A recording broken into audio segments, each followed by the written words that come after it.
And another one of the big feuds you had around that time was with the Garvins, and Ronnie Garvin ended up being NWA World Heavyweight Champion. He defeated Ric Flair for you for the belt. But you guys had a very well-drawn feud. One of the best feuds they've ever had in the history of Quebec. Wasn't there almost a riot one night when they attacked you in the ring in the Montreal Forum? What a great time in my life.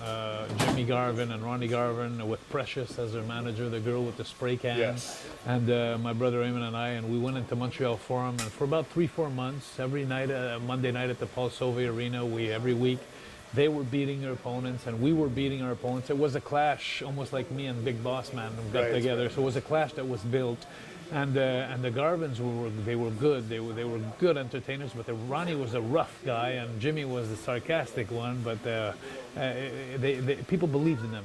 And when finally we met at the Forum, it was the it was a big time, and it was sold out. The Forum, that first event that we had, was sold out, and when we, before the referee even had the chance to bring us into the middle, right. Precious came in front of me in the corner with a spray, and she started like this, and then I said, hey, get out of here, and then she sprayed me in my eyes with the can. The match has never started yet. So I'm on the floor holding my eye, I'm going blind, so my brother Raymond turns on to look at me, and the Garvins jump us. And after beating us up for about, I'd say, 2 or 3 minutes really bad, my father, who's an older man, he's like in his 50s and 60s, he comes right into the ring to try and help us, to try to drag Raymond out. And then they jump my dad and they bring him in and they take a Boston Crab. Jimmy Garvin takes a Boston Crab on my dad. And Ronnie comes off with his knee drop from the top rope on my back and my father's back. And that's when the riot chairs start coming in. And people were saying, hey, you can't do this to the Rougeaus, right. Especially if you cheated. Yes. And we had the rematch about a month later. And what a class, what a class. But you have to go. You have to go on internet or find that match, the second match between us. I was one of my best shapes I was in my life, and mine did. But it was like the glory days. Like I'm in front of my province. I'm in front of, and everybody believed that we hated each other. That people really believed it, and it was well done, the scenario.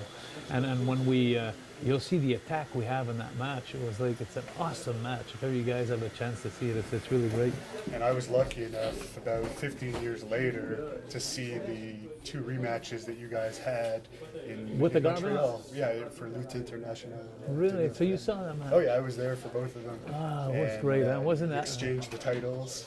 That was great, wasn't it? The pro boxer was a special guest referee for the second. Dino Clavé, yeah. And it was packed. I believe the first night was sold out, and the second night was almost sold out, and it was in a 4,000-seat arena. And that's impressive. 15 years after the feud, isn't that something? You can still draw. Oh, you're talking about this? Yeah, this 15 years later after the feud. Yeah. Yeah, and that's something. But it's nothing like the feud night. No. The feud night there, if you have a chance to see that, it's one of my best times I've had in my business. I loved Ronnie Garvin. Ronnie Garvin, we had some exchanges in the ring that people would say, hey, wrestling's fixed, but Jesus. I called them hands of stone. I came out of the ring and I was bleeding from my chest. Right. But I didn't mind. It was the night to do it. He wasn't hurting me, my bones. He wasn't breaking nothing. He was just beating me up, like like a spanking. Yeah. And I was spanking him back. Yeah. And it was awesome. And another guy who you remind me of like that is Greg the Hammer Valentine. Oh yes. I worked with him many times. It was me and Raymond against Beefcake and Valentine, and it wasn't the greatest match.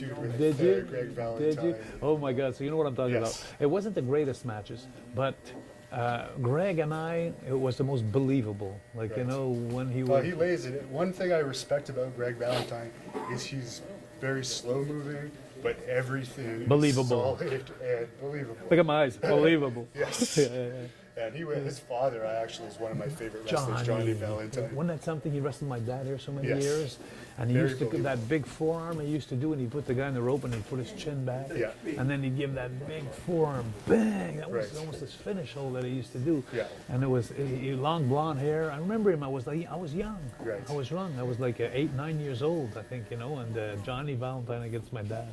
And for those of you who don't know, Johnny Valentine was in a plane accident, and unfortunately his career was cut short right when he was about to really... But did he die in that plane accident? No, he just became paraplegic. He couldn't walk again after So he that. survived the plane accident? Yeah, he lived afterwards.